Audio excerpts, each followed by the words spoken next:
Marhaba and welcome to Ilian Al Karim in conversation. आज मैं आपसे कन्वर्स ही करूँगा और इसकी वजह ये है कि पाकिस्तान की एंटरटेनमेंट इंडस्ट्री में एक बहुत ही बड़ा इवेंट होने जा रहा है और वो है हम अवार्ड्स, जो इस साल ओंटारियो कनाडा में मुनक़्क़िद करवाए जा रहे हैं।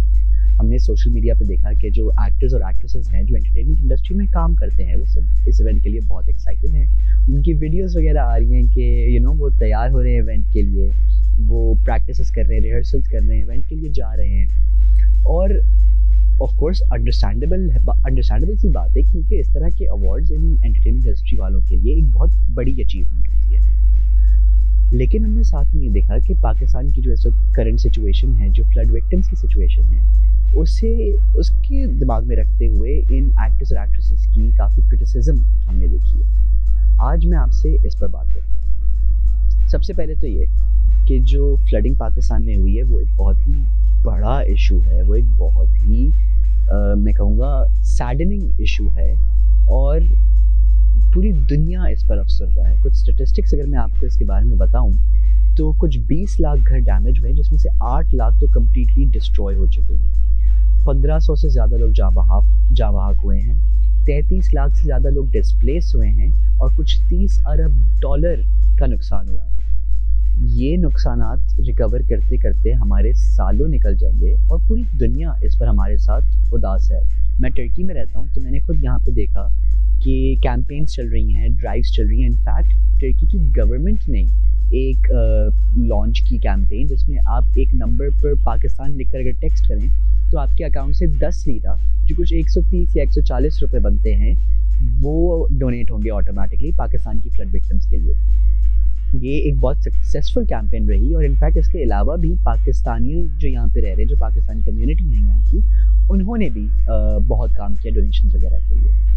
हमने साथ में ये भी देखा कि एंजेलिना जोली, जो कि एक हॉलीवुड एक्ट्रेस हैं, बहुत फेमस हॉलीवुड एक्ट्रेस हैं, वो भी पाकिस्तान आई और उनकी सोशल मीडिया वगैरह पे पिक्चर्स भी बहुत आ रही हैं कि वो फ्लड विक्टिम्स के साथ, ख़वातीन, बूढ़ों, बच्चों के साथ उनके साथ बैठी हुई हैं, उन्हें प्यार दिखा रही हैं। और ऑफ कोर्स वो एक बहुत ही बड़ी दिल वाली औरत हैं। She is a great person, क्योंकि पिछली बार भी वो जब पाकिस्तान आई हैं तो उन्होंने बहुत काम किया है पाकिस्तान के लिए, पाकिस्तानियों के लिए उन्होंने बहुत प्रोवाइड किया है, बहुत रिसोर्सेज दी हैं एंड हर पाकिस्तानी के लिए उनके दिल में इज़्ज़त होनी चाहिए एंड आई थिंक ऑलरेडी है भी।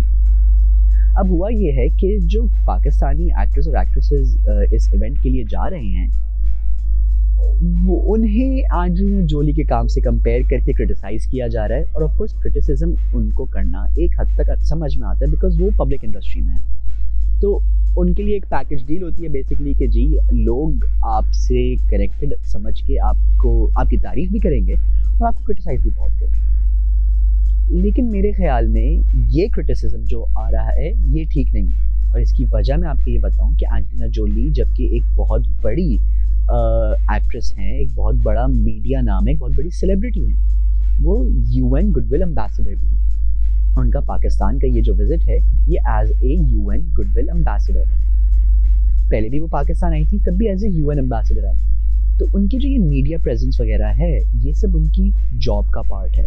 उन्हें अपनी एक मीडिया प्रेजेंस यहाँ पे रखनी है ताकि वो अवेयरनेस क्रिएट कर सकें दुनिया भर के लिए कि पाकिस्तान में ये हो रहा है, इनकी हेल्प करनी चाहिए।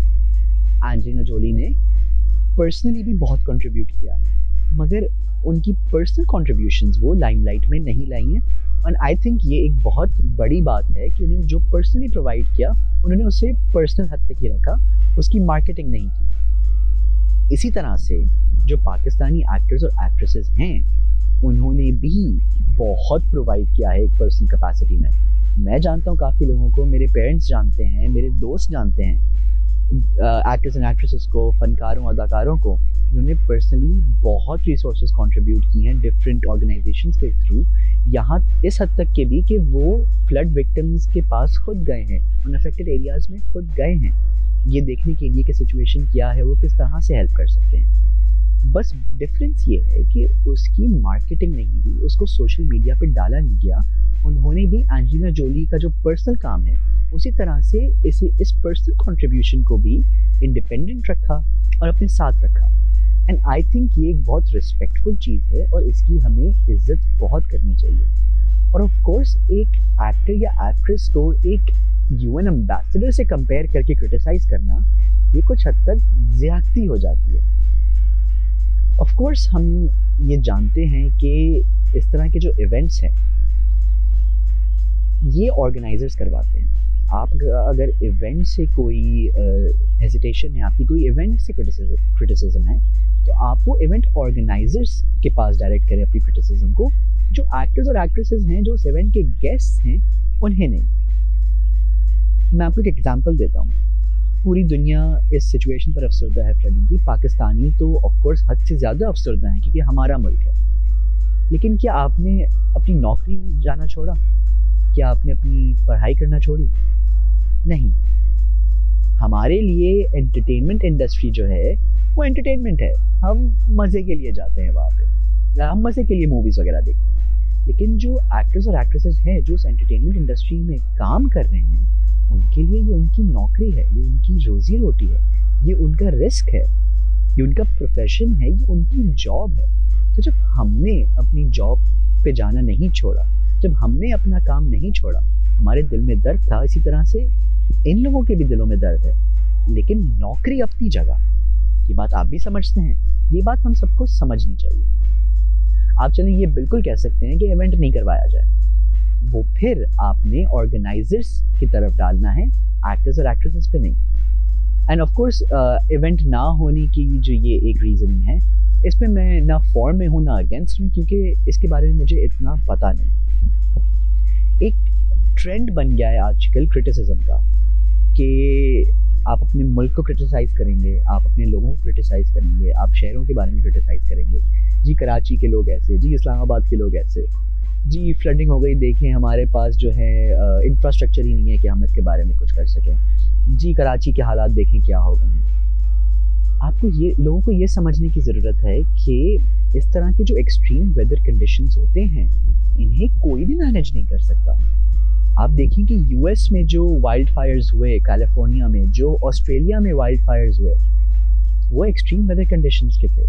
और उनकी जो इंफ्रास्ट्रक्चर वगैरह है, उसका पूरी दुनिया को पता है कि वो सबसे एडवांस्ड है, लेकिन वो भी इस सिचुएशन के बारे में कुछ नहीं कर सके। तो हम ये क्यों समझें कि क्योंकि हमारा मुल्क इसे हैंडल नहीं कर पाया, तो इसका मतलब ये है कि जी हमें क्रिटिसाइज़ खुल के करना चाहिए।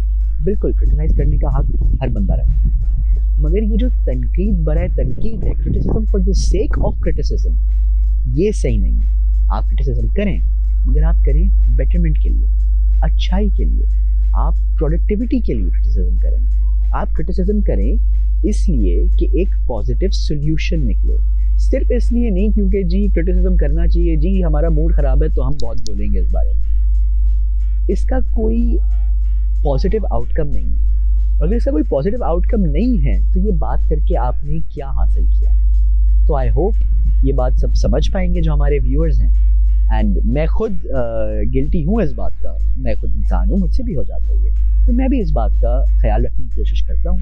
एंड आई होप बाकी सब भी ऐसा ही करें। And on that note, this is Riyan al Karim signing of.